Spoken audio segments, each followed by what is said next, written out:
Barangay FM 97.5 forever. Hello, magandang hapon. At syempre, official na tapos na yung amihan, Mama Donna.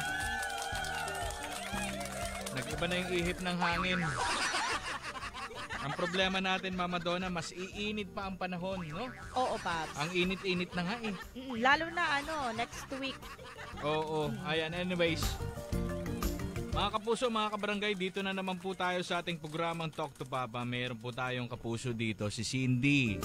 Nagpadala po siya ng sulat dahil meron po siyang pinagdadaan ng problema. And of course, sa ating kinagawian, after po natin basahin yung kanyang sulat na ipinadala, pwede po kayo magmensahe, mag-iwan ng mga comment about doon sa kanyang problema, no? At mga pabidang advice, payo sa ating Facebook Live, Barangay FM 97.5 Palawan, na naka-crossover po yan sa Papa Ronnie fan page. Pwede nyo rin akong i-mensahe. Ano ba itong buhok mo, Mama Donna? Pakalat-kalat. Hindi yan akin, Paps. Black yan eh. Nga ganun. Yung buhok ko. Alam nga naman sa akin, puti na buhok ko eh. Magkakaiba yung buhok natin dito eh. Ano bang kulay ng buhok ni Buloy? May kulay din yun. Medyo ganito din eh. Okay. Anyways, Facebook Live natin, Barangay FM 97.5 Palawan. Naka-crossover po yan sa Papa Ronnie. Yung messenger ko naman, Papa Ronnie 975. At yung mga walang data po, pero meron silang load, meron silang pan-text. Mama Donna, ano bang number natin? Text line natin mga kabarangay, 0950-7381-028. Ayan, 1:16 ang ating oras dito sa Talk to Papa. Hindi na po natin patatagalin pa. Umpisahan na po natin ang Talk to Papa.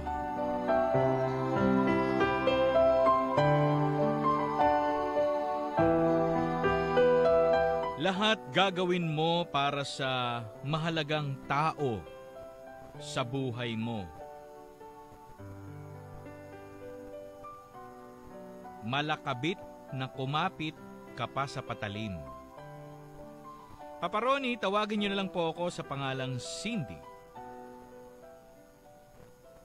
Ako po, Papa Ronnie, ay dating bayaran na babae. Yes. Prosti po. Pero dati pa po yun. Nakakahiya mang aminin, pero yun po ang totoo. Pero po, tinalikuran ko na yun simula nang makilala ko si Carlos. At ngayon, may sarili na po kaming pamilya. Papa Ronnie, akala ko ang masayang buhay namin ay magtutuloy-tuloy at magiging maayos ang takbo nito. Pero noong mawala o mamatay si Carlos, halos hindi ko alam ang aking gagawin. Napabayaan ko pati ang anak namin. Ngayon, kailangan pong maoperahan sa lalong madaling panahon at kinakailangan ng malaking halaga yung aking anak. Paps, hindi ko alam ngayon kung saan ako kukuha ng pantustos dito, pambayad. Hindi ko alam kung kanino ko hihingi ng tulong. Lahat po ay nilapitan ko na pero bigo ako. Ngayon, iisa lang po ang naiisip ko na paraan. Yung bumalik sa dati kong gawain, dati kong trabaho, dati kong pinagkakakitaan. Wala na po kong ibang maisip. Yun na lang po ang paraan para mapadali ang pagaling ng anak ko. Tama po ba ang aking gagawin? Wala na kasi akong choice eh. Ayoko na pati ang anak ko ay mawala sa buhay ko. Magiging masama at maruming babae ba ako kapag kumapit ako sa patalim, alang-alang sa buhay ng anak ko? Payuhan niyo naman ako, Papa Ronnie, mga kabarangay. ako si Cindy. Barangay FM 97.5 for everyone. 24 ang ating oras. Balik na po tayo sa ating programang Talk to Papa. Ayan, napakinggan po natin Mama Donna, mga kabarangay, ganun talaga, ano? Kapag tayo talagang walang-wala na, parang gusto nating kumapit sa patalim, no? Kahit na masugatan pa tayo. Okay, ganito po kasi yung kwento ni mga kapuso, yung problema ni Cindy. Itago na lang po natin siya sa pangalang Cindy. Ito pong si Cindy ay dati raw po siyang prosti, isang bayaran. Sabi niya nakakahiya man aminin pero yun daw yung totoo. Pero tinalikuran niya yon, mga kapuso, mga kabarangay. Simula nang maging sila at makilala niya at naging sila ni Carlos. At ngayon nga nagsama na sila, meron na silang anak. So ang inaakala niya yung magandang buhay, yung masayang buhay na nakuha niya magtutuloy-tuloy, no? Hanggang sa binawian ng buhay itong si Carlos. Hindi niya na po nabanggit kung paano, kung sakit ba o whatever, disgrasya, basta nabawian po ng buhay. Ngayon, sabi niya dahil sa mga pangyayari yon, pati daw yung anak niya napabayaan niya. Pero hindi naman siguro yung pabaya na pabaya. Kaya lang, ang problema, itong anak niya, nagkaroon din po ng sakit at kailangan nga na maoperahan sa lalong madaling panahon. At syempre, Mama Donna, alam naman natin kapag dating sa mga operasyon, malaking halaga yan, di ba? So ngayon, dahil wala naman siguro siyang ipon na pera, kailangan niya ng malaking halaga, hindi niya ngayon alam kung saan siya kukuha na pangbayad doon. Hindi niya alam kung kanino siya hihingi ng tulong. Sabi niya nga, lahat daw, nilapitan niya na. Pero bigong-bigo siya. So ngayon, eto na, mga kapuso. Naisip niya na bumalik sa dati niyang gawain, dati niyang trabaho. Yung, pagpuprosti. Malaking pera doon Magkano ba? 3 hours, 1 hour? Wala ba? Joke lang po yun. Anyways, yun na nga. Parang sabi niya, parang eto na yung last resort ko. Wala na akong choice. Parang kailangan kong bumalik sa dati kong gawain para matustusan yung pangangailangan ng aking anak. May panggastos sa ospital, pambili ng gamot. Ang tanong niya, tingin ba natin tama daw ba yung kanyang gagawin? Kasi ayaw niya na nawala na nga yung asawa niya, di ba? Ayaw niya rin po na mawala sa kanya yung anak niya. Isa pang tanong niya, magiging masama at maruming babae ba siya kapag kumapit siya ulit sa patalim, alang-alang sa buhay ng anak niya? Payuhan po natin si Cindy, mga kapuso. Mag-iwan na po kayo ng mga comment, mga pabidang advice, mga payo po ninyo sa ating Facebook Live, Barangay FM 97.5 Palawan. Naka-cross live po yan sa Papa Ronnie 975. At yun din po yung aking messenger. Yung number natin, text line sa mga walang data, 0950-738-1028. Ang oras natin sa Barangay 1:28.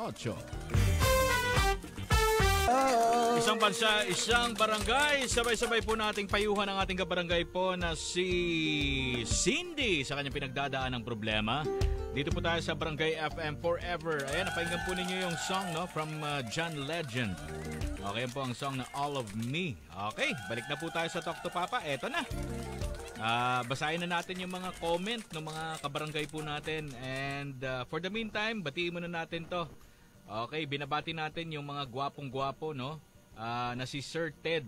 Okay? Pa-soft drinks ka naman dyan. Tsaka hello to Ma'am Lenny, Sir Ruel, Ma'am Chi. Tama ba to? Ma'am Jo, Sir Sion, and Sir Randall, Tap, Ben, Franz, and to Ma'am Kim, Sir June, Sir Morse, Ma'am Joy. Okay, Ma'am Al, Ma'am Ching, and Ma'am Shai. Kain tayo. Okay, sige, no problem. Ikaw ba, Mama Donna, nakakain ka na ba ng lunch? Yes, Pops. Buti ka pa. Ako wala pa kasi ako, Mama Donna, solid fasting. Kumbaga, anything solid, hindi ako kumakain. Pero hanggang kailan yan, Pops? Matagal ko nang ginagawa to Siguro hanggang end of the world. Masarap siya sa pakiramdam, magpa-fasting ka, yung kakain ka ng solid. As in, yung kain talaga ng solid is once a day lang. So, pwede ka mag-coffee, pwede ka tawag dito, chocolate drink. Ganun lang muna. Then water, ganun lang. Basta wala lang solid food. Ibang fasting pala yung ginawa ko. Ano bang ginawa mong Fast kain. Mali pala. Oo, si Mama Donna po pag kumain, walang hinga-hinga. Walang nguyang-nguya, diretso lunok. Kala ko mabilisan. Ay, nako. Damang ka. Ay, hello nga pala dyan. Sabi ni China, mapapayo ko lang po sa kanya. Huwag niya na pong ulitin. Huwag niya na pong balikan yung ganong klaseng trabaho. Humingi na lang po siya ng tulong sa kanyang mga kamag-anak or magtrabaho po siya ng tama, no? Para in case na magkaroon ng sakit ulit ang bata, meron po siyang pagkukunan. Siguro kailangan niya lang talagang magsumikap. Dahil po pangit yung ganong trabaho Lalo na kung babae, yung anak niya, baka gayahin siya. Okay, binibina natin dyan sa Burgos Wagwagan. Lagi daw nakatutok sa atin, Mama Donna. Hello din sa mga kasama ko, si Ate Mia and yung mga customer namin. Hello po sa inyo. Thank you, China. Oy, mga customer natin dyan sa Burgos Wagwagan. Ha? Pakyawin nyo na yung mga damit dyan. Ito si Mama Donna, namamakyaw to No? Nakasubukan na bang ganon? Mamakyaw ng mga ukay. Na mga pamilya, ng mga ukay ganon. Hindi pa, Paps. Hindi ko pa na-experience. So, Pagkain. Sure yan. Ikaw pa, yung hilig mong kumain Kaya nga lapad na ng pisngi mo. Muntik na tayo hindi magkasya sa live na karaan. Ang laki kasi ng pisngi. Okay. Sabi dito, magandang hapon po, Mama Donna and Papa Ronnie. Ano to? Ikaw pala yung dumaan dito sa kalsada ng bahay namin na naka-e-bike. E-bike ni Mr. Bean. Oo nga, ako nga yun. Nakita mo, liit ng gulong ko. Patawa Anyway, sabi niya, akala ko kung sino lang yung ermitan, yung rakista na naka-e-bike. Ikaw pala. Pahabol pala kita sa aso ko kapag dumaan ka dito. Damang ka. Ay, nako. Ako pa naman, takot pa naman talaga ako sa aso, Mama Donna. Ako rin, Paps, kahit na nakamotor ako. Pero may aso ako sa bahay, dalawa. Pero takot ako sa aso pag yung ibang aso, lalo na pag hindi ko kilala. Oo. Tapos naga-growl. Nagaganon. Takot talaga ako dyan, Mama Donna. Lalo na kapag agresibo yung aso. Oh. Anyway, sige, basahin ko to. To the sender, naisip mo ba na baka sinusubukan ka lang ng Diyos kaya umabot ka sa situation na ganyan? So, advice ko sa iyo, sender, na humingi ka muna ng tawad sa Diyos sa lahat ng mga nagawa mong mga kasalanan, mga nagawa mong mali, no? Baka tinalikuran mo nga ang mali kasi nagkataon lang na may nakilala ka na naging asawa mo. Pero hindi ka talaga humingi ng tawad sa Panginoon. Kailangan humingi ka muna ng kapatawaran at gawin mo ang lahat para mapagamot mo ang anak mo. Lumapit ka sa mga taong may malasakit or lumapit ka sa malasakit center sa ONP. Meron ba doon, Mama Donna? Yes, Paps, meron. Ano bang nagagawa ng malasakit center na yan? Pwede kang lumabas ng hospital lalo na kapag sa ONP ka nang wala kang babayaran. Talaga? Ayun. Hindi, narinig mo, no? Baka naman kasi pumunta ka pa sa mga private hospital. Nako. Talagang yan. Talagang ubos biyaya talaga dyan. Yes. Mama Donna, alam mo yan. Pagdating mo pa lang. Oo. Eto walang biro. Nung na-hospital yung biyanang ko. Nung na-hospital siya, 2-3 days lang. Alam mo kung magkano yung bill namin? Magkano pa? 247,000. OMG. Buti hindi kami inabot ng ganyan. Oh my God. Kahit ako nalula ako Diba? Buti na lang yung bayaw ko may pera. Dahil wala kaming pambayad doon. Anyways, tuloy ko lang to. Sabi niya, lumapit ka sa Malasakit Center, sa ONP, meron nun. O kaya sa PCSO, o sa iba pang mga politiko dyan, etc. Marami pang paraan, sender. Ngayon, if babalik ka naman sa dating pinagkakakitaan mo, ay maliligtas mo ba ang anak mo? Question mark. Well, that we don't know, but may pambayad siya sa ospital. Nakapambili ng gamot, di ba, no? Pwede at pwede din na hindi. Naniniwala ka ba na hindi pa mamamatay ang anak mo kapag ayaw pa ng Diyos? So, ibigin mo una ang Diyos bago ang sarili mo at ibang tao. Kahit anak mo pa. May kanya-kanya tayong pananagutan sa Diyos, sender. Kaya if mawala ang anak mo nang hindi ka bumabalik sa maling gawain ng kalooban na yon ng Diyos, ay wala kang kasalanan doon. Mag-pray ka. Lilimay, mag-pray ka sa Diyos, ha? Huwag ka manggulo sa programa ko. Pag ikaw kaya guluhin ko sa programa mo, gusto mo? Hello nga pala sa aming station operations, si Lily May Uy. May programa yan sa DYSP Super Radio. Anong oras ba ang programa ni Manager? Hindi ko alam pa nagbago siya ng oras eh. Okay, anyways, mapapakinggan nyo yan si Lily May Uy dyan sa DYSP Super Radio. Okay, meron ba tayo sa natin? Facebook Live natin? Pa-check naman please. Wala pa, Paps. Wala pa. Okay. Pero may mga viewers tayo. Hello nga pala sa mga viewers natin. Kumusta po kayo? Ang dami, 3,000. 3,000 yan. Hello, Papa Rons. Bagay pala kay Mama Donna yung black shirt. Palagi nyo kasi ako nakikitang pahubad na eh. Kaya na nag-shirt ako bagay. Sana mag-black mask ka rin. Alam mo. Patay ka ngayon. Okay, hello nga pala dyan kay Golden Heart. Sabi niya, magandang hapon Papa Ronnie and Mama Donna. Sakit sa loob yung nakakarinig tayo ng mga ganyang problema, lalo na't may buhay na nasa alanganin at bata pa. So Paps, advice ko lang po kay Cindy, hindi naman na kailangan na panghinaan ng loob. 'Di ba? Yung akala niya na wala ng pag-asa, pa para matulungan niya ang sarili niyang anak. Alam ko nakikinig ka, Cindy, hindi mo kailangan balikan yung dating buhay mo na tinalikuran mo na. Marami pang paraan, Cindy.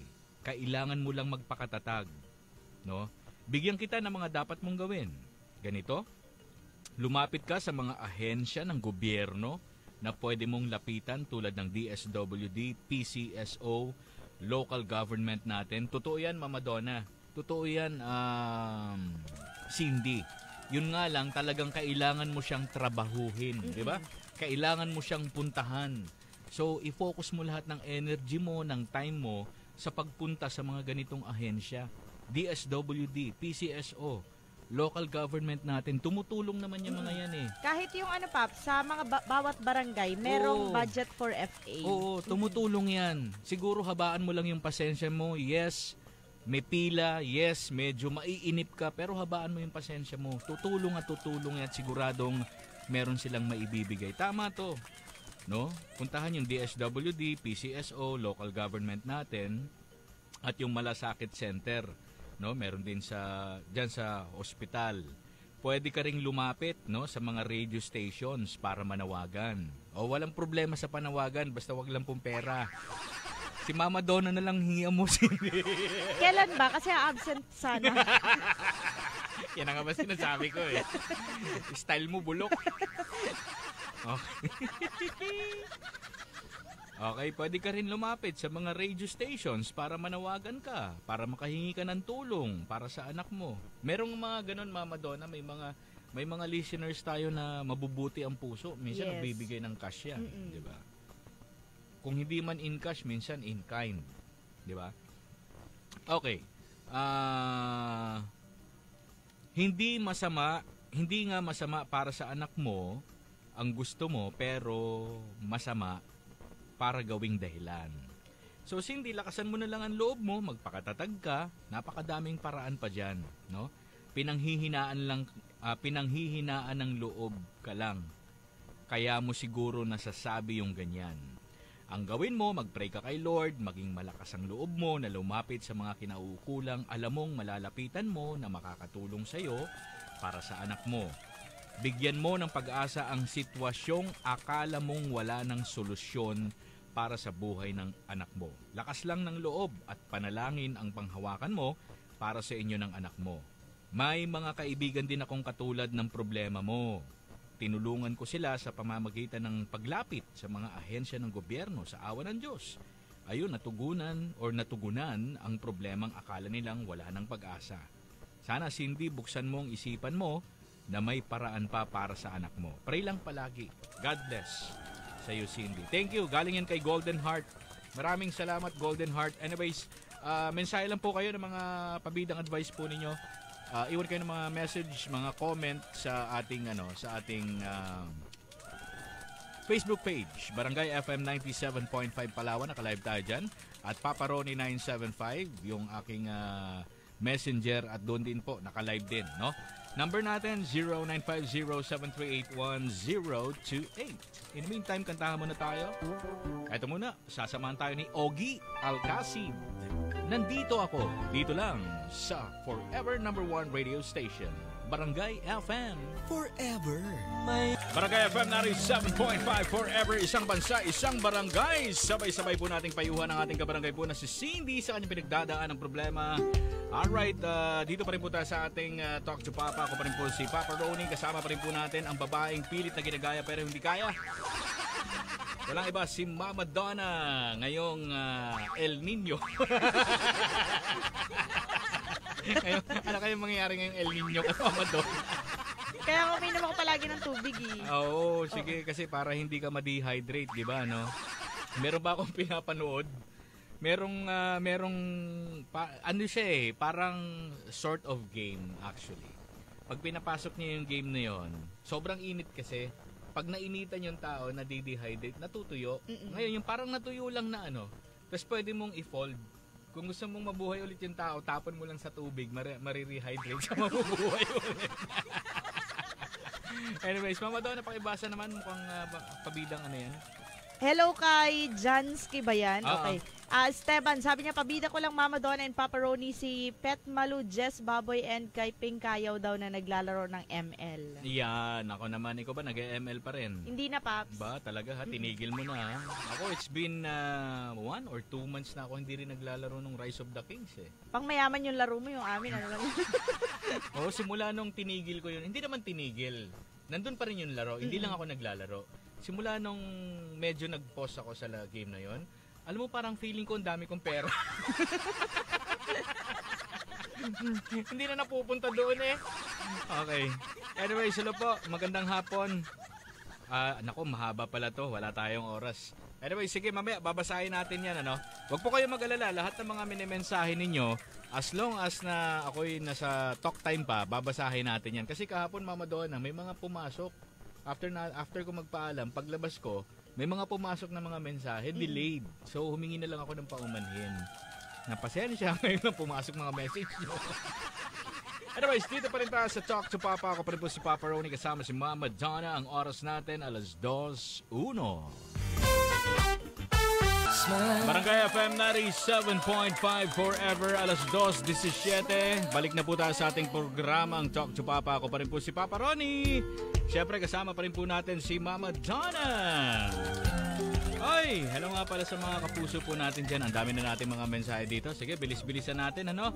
Sabi dito, pabidang advice ko lang po kay Sender, hindi po tama na gawin at balikan mo yung dati mong trabaho. Oo, siguradong magiging masama ka tingnan sa mata ng tao, lalong-lalo na sa mata ng Diyos. At malaking kasalanan yon. Nandun na tayo. Kailangan mo ng pera para sa operasyon ng anak mo, pambili ng mga gamot. Pero marami namang paraan na pwede kang gawin at kapitan. No? Nandyan din ng DSWD, ang ating gobyerno, pwede kang lumapit. Lalo na, single mom ka. Di ba Mama Donna, mga single mom, may ano na ba ngayon? May allowance? Yes, Pops. Yun din yung pagkakaalam ko eh. Ayaw mo mag-single mom? Ayoko. Yan yung ayokong allowance.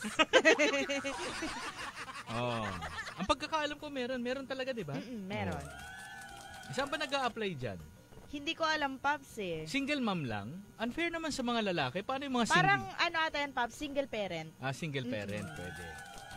Okay, wag mo nang balikan yung dati mong nakaraan. God bless na lang sa'yo. Ako ay single mom din, pero gumagawa ako ng paraan at naghahanap ng marangal na trabaho. Galing yan kay Miss K. Thank you, Miss K. Napakaganda ng sinabi mo, no? Tama nga naman. Request daw siya ng song na Tukso. Shout out daw sa lalaking feeling pogi dyan sa Akoba. Hindi kita type. Kahit single mom ako, forever okay lang. Alam mo, Miss K, maraming mga lalaki na atat sa mga single mom. Kaya siguro pa-charming ng pa-charming sa'yo yan. Kaya yung mga single mom dyan, ingat kayo sa mga lalaking atat sa single mom, ha? Okay. Ay, nako. Kahit single mom ako, hindi ako papatol sa'yo, uy. Yun lang. Okay, talagang matindi. Matindi talaga to. Okay, sabi naman dito ng isang kabarangay natin. Ito, ang dami niyang mensahe. Sige, babasahin na natin to, tol. Papa Ronnie, good PM. Wala naman pong masama kung may dahilan naman po siya.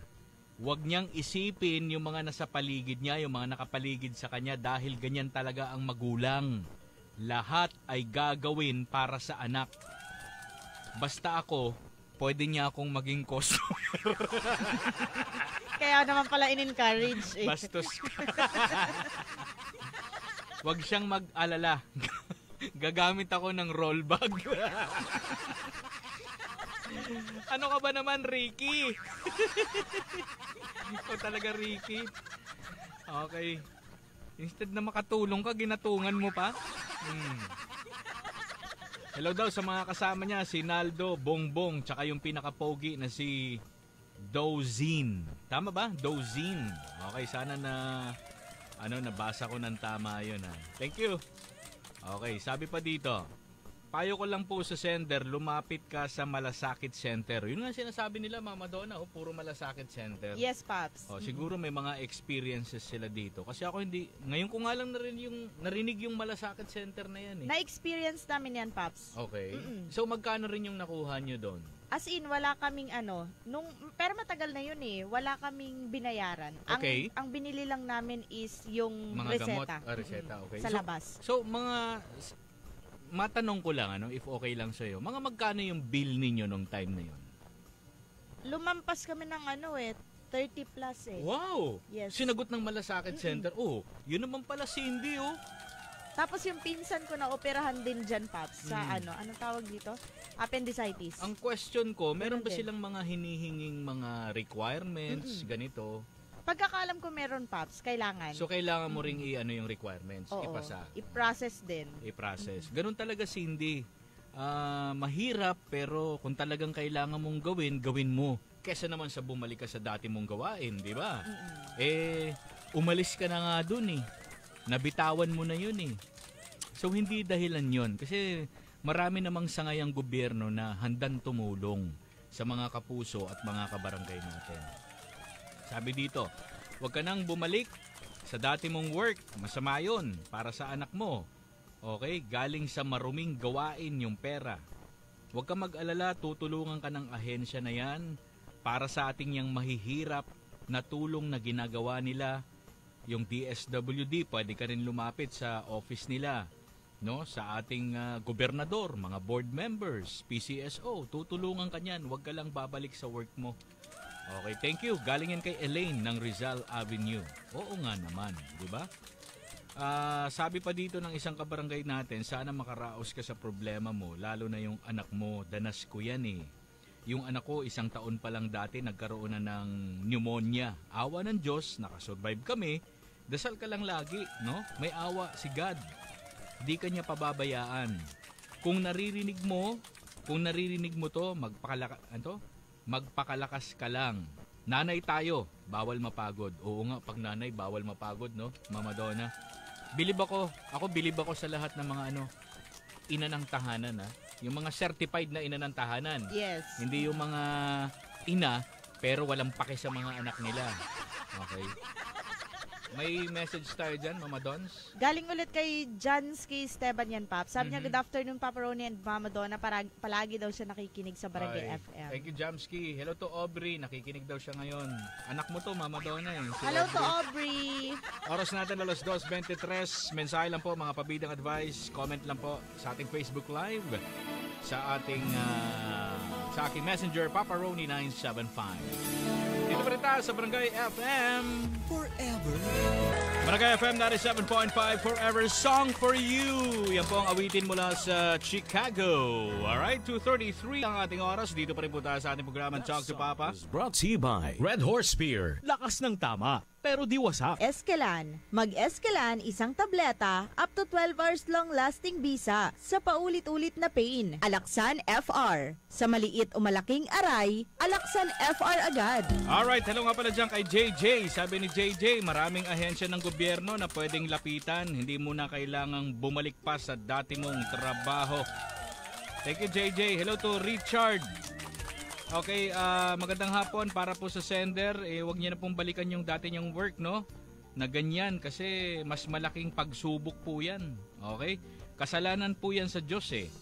Isipin niya sana na isa pong pagsubok na lang yan mula sa Panginoon kung gaano siya katatag at wag na wag po siya babalik sa dating gawain. Marami pa naman pong pwedeng hingian ng tulong, Papa Ronnie. Thank you.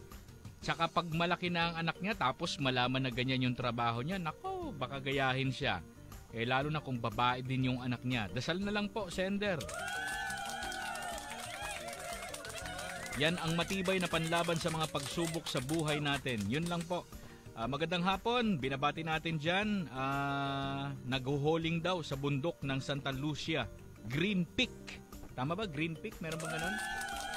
Alam mo ba yun, Mama Donna? Green Peak? Maganda doon, Paps. Nag-i-event ako doon minsan. Ba, talaga? So, maganda yung tanawin. Yes. Ano yan? Nasa tuktok ka ng bundok? Nasa tuktok talaga. Ba't di ka tumalon?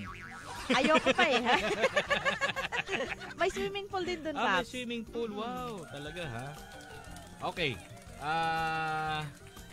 Nako, 2:35 na pala. Mga kapuso, huwag kayong aalis dyan ha. Marami pa tayong babasahin ng mga pabidang advice sa ating pagbabalik dito lang sa Talk to Papa. Ang oras natin, alas 2:35. Barangay FM 97.5 Forever 2:52. 8 more minutes to go before 3 in the afternoon. Ako, babasahin na lamang po natin yung mga remaining messages na mga kabarangay po natin. Hello dyan kay Abby. Shout out sa'yo. Pa-shout out gani. Liwat here. Hello Abby. Abby Norris Marterio. Happy listening. Hello nga pala dyan, sabi dito, pag ang tao talaga nagigipit, kakapit talaga yan sa patalim. Bilang nanay, lahat ng paraan gagawin yan. Pero desisyon niya pa rin yan kung babalikan niya. Nagawa niya nga noon yung mag-isa lang siya, ngayon pa kaya para sa anak niya? At saka advantage niya yung experience niya noon. Hindi na masyadong mahirap gawin yon para sa kanya. Pag nasa alanganin na siya, baka hindi niya na mapakinggan ang payo ng iba. Most likely. Most likely. Thank you, Jeneline. Maraming salamat.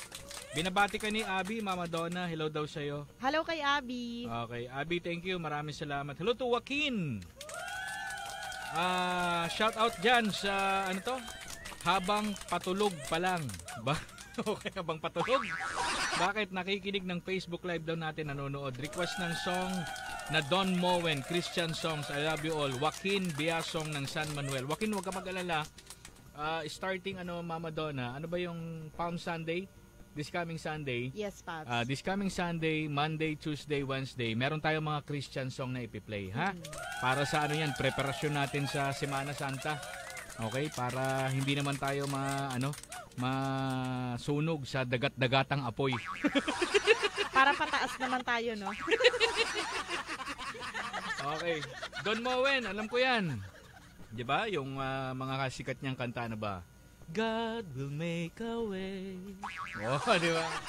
Alam mo yung kanta na yan? Yes, Pops. Oh, Ano God. namin yun? Graduation song. Talaga? God will make a way. Meron pa yung shout to the Lord na na na. Hindi ko kasi memorize eh.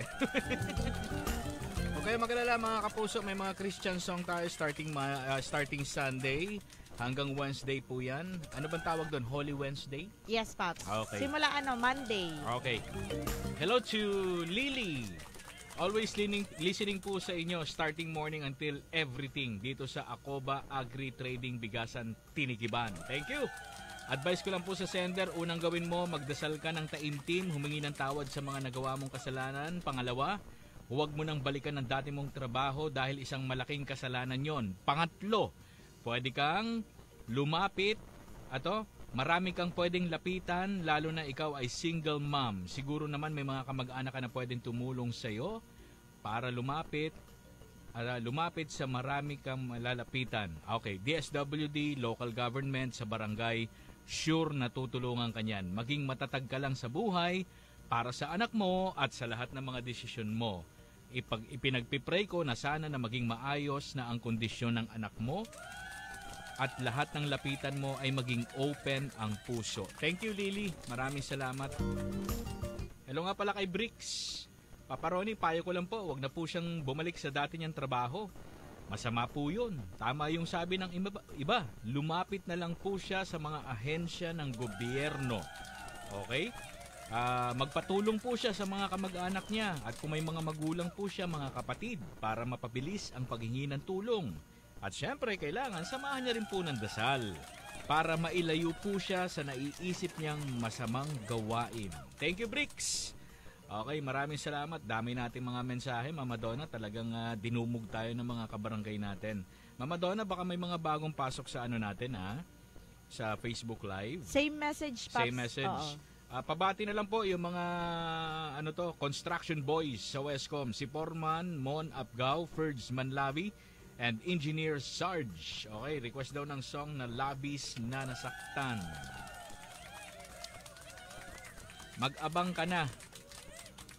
Mag-abang ka na, papunta kami ng bayan, karga ako ng tuyo, ha? Yung gulay mo, kunin mo. Ito na naman.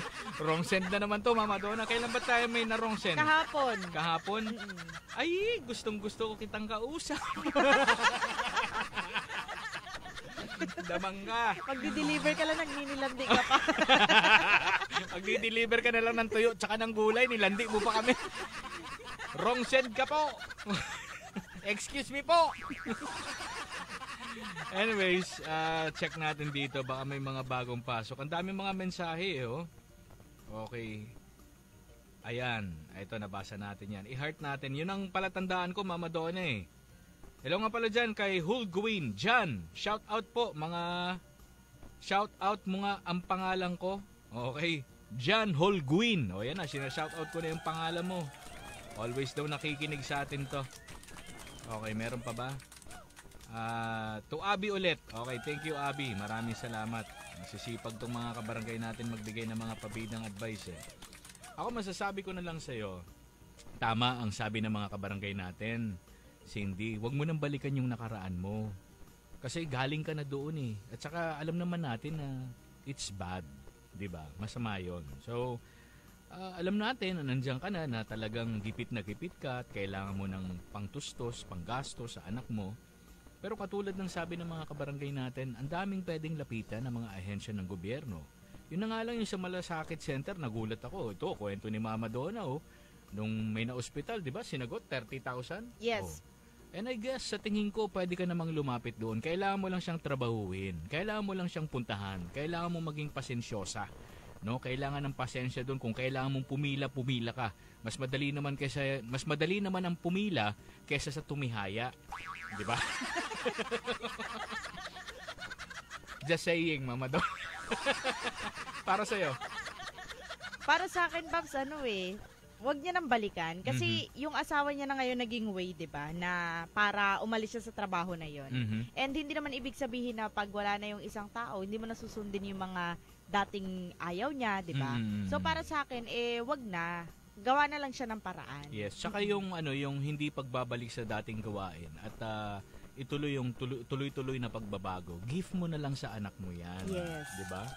Okay, thank you. Maraming salamat, Cindy, sa mga kapuso natin, mga kabarangay po natin, nagbigay ng mga pabidang advice, mga nag-comment, mga nagpabati. Ayan ha, maraming salamat din po. Nakawala ng oras si Papa Ronnie, overtime na naman ako. Ako po yung nagsasabi ng hasta na bye-bye, kabarangay. Susunod na si Mama Jana sa Triple. Forever.